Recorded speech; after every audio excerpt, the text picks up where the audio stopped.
निरंतर जो है आत्मनिर्भर हो रहे हैं। बहुत सारी जो तिलहन की फसलें हैं जिसमें हम सरसों की जो मुख्य फसल है वो हमारा उत्पादन निरंतर बढ़ रहा है और वो किसानों की मेहनत का फल है। किसान जागरूक हो रहा है, किसान उन्नतशील प्रजातियों की तरफ बढ़ रहा है और उन प्रजातियों का प्रयोग करके तिलहन उत्पादन को बढ़ाया है। इसके लिए जो है हम प्रदेश सरकार को जो है बहुत बहुत बधाई देते हैं और धन्यवाद भी देते हैं कि उन्होंने किसानों के लिए मुफ्त में जो है आयल की किट वितरित करके आयल के उत्पादन को बढ़ाने का काम किया है। आज का समय है कि हम आधुनिक खेती की तरफ बढ़ें, क्योंकि समय परंपरागत खेती का अब नहीं रहा। एक ही फसल के ऊपर निर्भर रहने की जरूरत नहीं।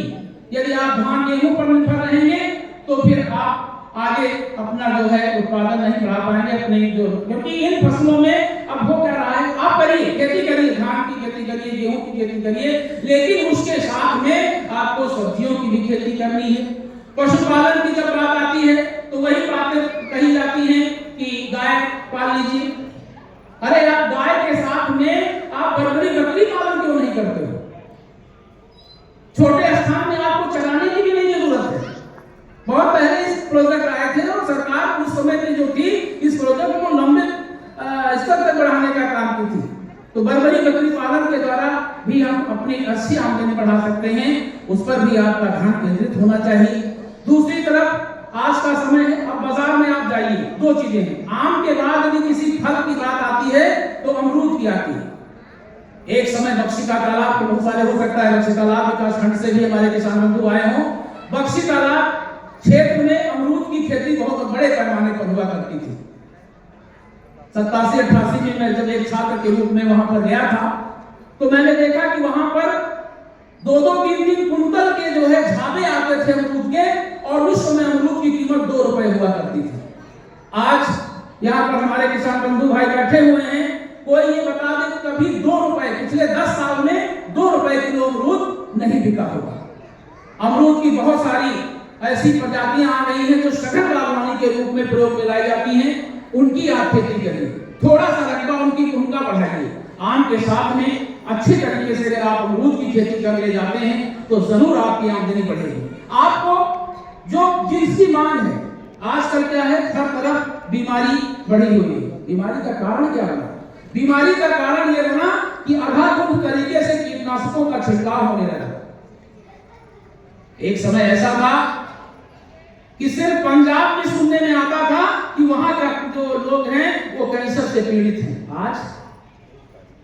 आज ऐसा कोई गांव नहीं है, ऐसा कोई घर नहीं है, हर जगह पर बीमारी ने अपना जो है घर बना लिया। उसके पीछे क्या है? अंधाधुंध कीटनाशक का छिड़काव, क्लोरीन वाले रसायन, फास्फेट वाले रसायन, कार्बामेट वाले रसायन। ये रसायन जो थे वो आपके शरीर में घर बना लिए और धीरे धीरे आपके शरीर में क्या हुआ? बीमारी बढ़ने लगी। खास करके बांझपन की समस्या, इम्यूनिटी कम होना, बालों का पकना, न्यूरोलॉजिकल समस्या, यूरोलॉजिकल समस्या, बीपी, ये कहां से आ गई? ये आई, आप लोगों ने क्या किया? उत्पादन बढ़ाने की बात की। जब उत्पादन बढ़ाया तो आपने अधिक कीटनाशक, इतना ज्यादा कीटनाशक का प्रयोग किया कि पूरा का पूरा जो है एरिया, क्षेत्र दूषित हो गया। और उस दूषित के कारण हमारे जो अनाज थे उसमें कीटनाशक के अवशेष मिलने लगे, दूध में कीटनाशक के अवशेष मिलने लगे, मछलियों में कीटनाशक के अवशेष मिलने लगे, मीट में कीटनाशक के अवशेष मिलने लगे, और यहाँ तक जो तेल है उसमें भी कीटनाशक के अवशेष मिलने लगे, जिसकी वजह से हमारे शरीर में ब्लड प्रेशर के साथ में हृदय जैसी गंभीर बीमारियां, लीवर फेल हो जाना। और आज का समय हमको ये देखते हैं, पिछले 10 वर्षों की अगर हम बात कर लें, सिर्फ 10 वर्ष की बात करें, हमने कभी ये नहीं सुना होगा कि आज फला घर में या फला गांव में किसी महिला की नॉर्मल डिलीवरी हुई है। उसके पीछे आप लोग जानते हैं किसान भाइयों क्या है?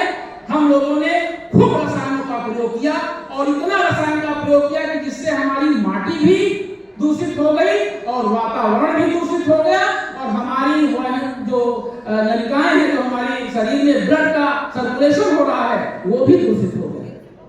सतर्क रहना है, बहुत ज्यादा जो है सोचनीय बिंदु है। यहाँ पर आपको जैसा कि सरकार पिछले कई वर्षों से जैविक खेती की बात कर रही है।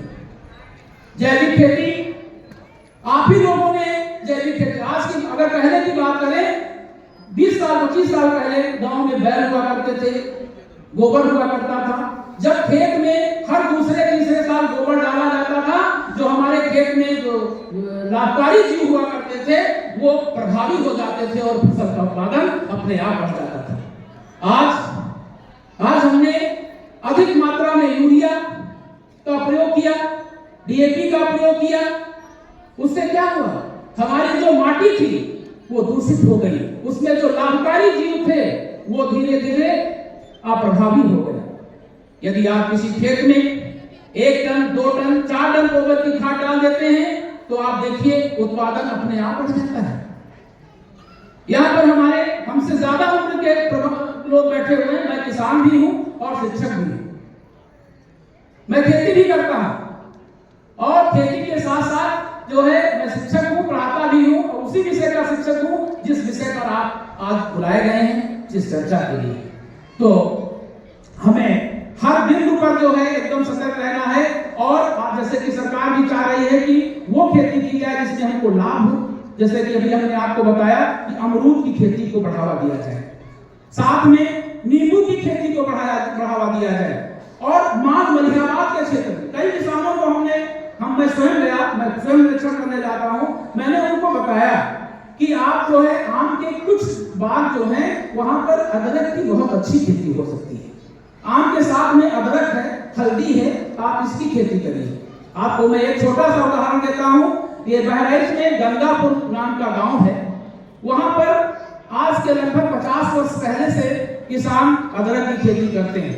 आज बाजार में जो हमारी बड़ी बाजारें हैं वहां पर अदरक जो आती है सबसे पहले वो कहां से? बहराइच से, गंगापुर से आती है और उससे किसान लाभान्वित हो रहे हैं। बहुत सारे किसानों